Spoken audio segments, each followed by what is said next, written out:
Berlatar di Inggris tahun 1980-an, Sophie, seorang anak yatim piatu yang tinggal di panti asuhan, tidak bisa tidur sebab takut akan muncul makhluk menyeramkan mendatangi dirinya. Meski Sophie memiliki ketakutan yang berlebih, namun sifat pemberani menjadi nilai plus untuk dirinya. Terbukti saat Sophie dengan tegas berteriak untuk menegur para pemabuk yang membuat kegaduhan di depan panti, padahal semua anak sedang tertidur di jam segini. Beberapa jam setelah Sophie masih terjaga dari tidurnya, tiba-tiba ia kembali mendengar suara berisik yang berasal dari seberang jalan. Dengan penuh rasa penasaran dicampur ketakutan, Sophie mulai memberanikan diri untuk melihatnya.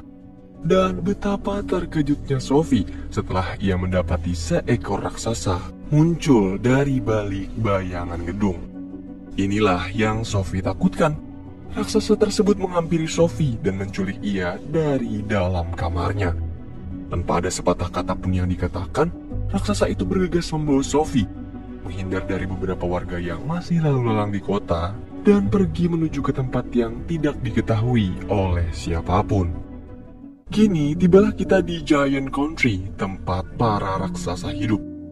Mula-mula raksasa ini membawa Sophie ke rumahnya dan menaruh ia di atas teflon seakan-akan mau memasak Sophie. Tetapi maksud dia bukan seperti itu, melainkan untuk membuat Sophie terhindar dari 9 raksasa lain yang sedang berkeliling. Mereka adalah kaum raksasa yang memiliki postur tubuh normal, sesuai dengan ukuran ideal para raksasa lainnya. Berbeda hal dengan dirinya yang menjadi satu-satunya raksasa paling kecil di antara raksasa lain. Ia juga mulai menjelaskan alasannya menculik Sophie, karena takut jika nanti Sophie akan mengadukan keberadaan raksasa pada awak media. Lalu berita akan viral ke seluruh penjuru negeri, kemudian para pemburu raksasa datang untuk menangkap dirinya. Namun semua itu dibantah nih oleh Sophie. Ia berjanji akan tutup mulut dan tidak akan menceritakan apapun mengenai dirinya yang bertemu dengan sesosok raksasa. Tidak percaya dengan janji Sophie, raksasa ini terpaksa menahan ia di rumah ini bersamanya seumur hidup mereka. Kemudian raksasa mulai menceritakan semua kisah dengan nada yang syahdu untuk membuat Sophie tertidur.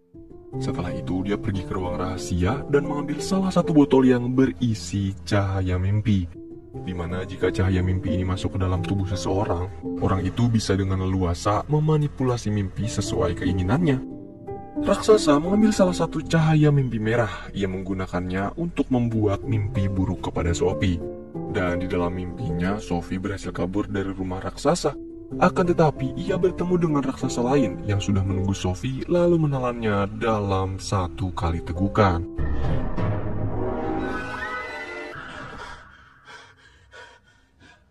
Sophie menyadari kalau mimpinya barusan adalah ulah dari raksasa.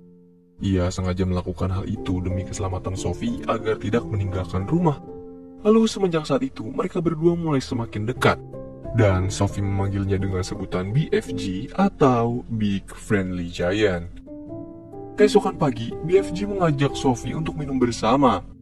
Minuman ini adalah kebalikan dari soda di dunia mereka.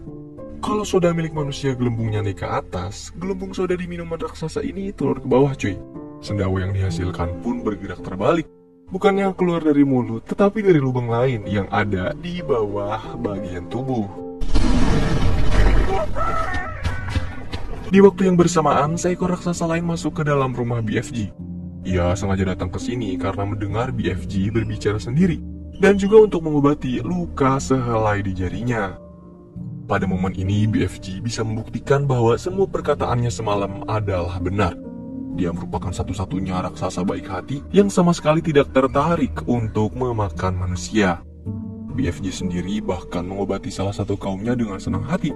Meskipun semua kaum raksasa itu sudah mengucilkannya, bahkan membuat kekacauan di rumahnya. Sophie yang bersembunyi di dalam timun suri mendengar hinaan raksasa lain kepada BFG. Ia menjadi semakin yakin dengan kebaikannya, dan kini BFG membawa Sophie ke tempat rahasia yang ia jadikan untuk menaruh cahaya mimpi agar Sophie lebih aman. Di tempat ini, Sophie mulai dimandikan, dihangatkan, dan diberikan pakaian lain.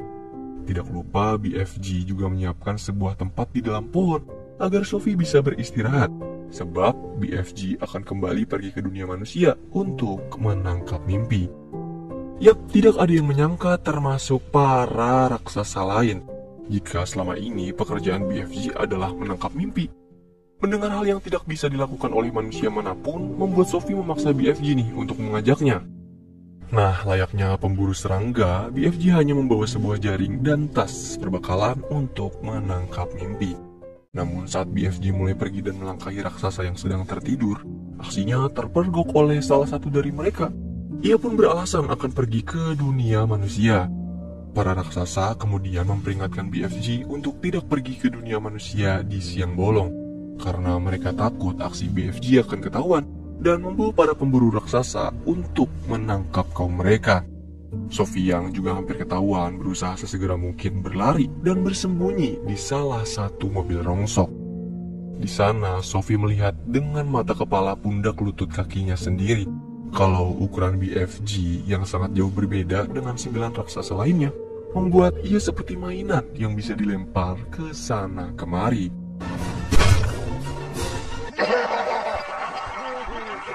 Beruntungnya, aksi perundungan BFG berhasil dihentikan oleh hujan. Tapi buruknya, keberadaan Sophie diketahui oleh para raksasa lain. Memanfaatkan kesempatan ini, BFG langsung membawa Sophie pergi meninggalkan Giant Country. Dalam perjalanan, Sophie begitu menyayangkan dengan keadaan BFG yang selalu menjadi bahan kejahilan raksasa lain. Tetapi BFG sama sekali tidak mempermasalahkan hal itu. Ia masih tetap bersyukur sebab 9 raksasa masih mau menerima keberadaannya di sana. Ya, meskipun harus mendapat perlakuan yang sangat tidak pantas, tapi apa boleh buat, keberadaan raksasa bukanlah hal normal bagi umat manusia. Jika dia tidak tinggal di Giant Country, di mana lagi BFG akan bertahan hidup? Semenjak lahir, BFG sudah tidak memiliki siapa-siapa selain sebuah anugerah yang menjadikan BFG mampu mendengarkan suara dari semua makhluk hidup. Mulai dari langkah kaki para semut yang sedang asik bermain di dalam tanah, para kumbang kepik yang menikmati dedaunan mereka, obrolan beberapa ulat yang sedang berdebat mengenai siapa yang akan menjadi kupu-kupu terindah nantinya, sampai suara tanaman yang sedang asik mengobrol seperti manusia. Semua bisikan rahasia di dunia, mulai dari hal baik sampai buruk, bisa BFG dengar dan juga rasakan.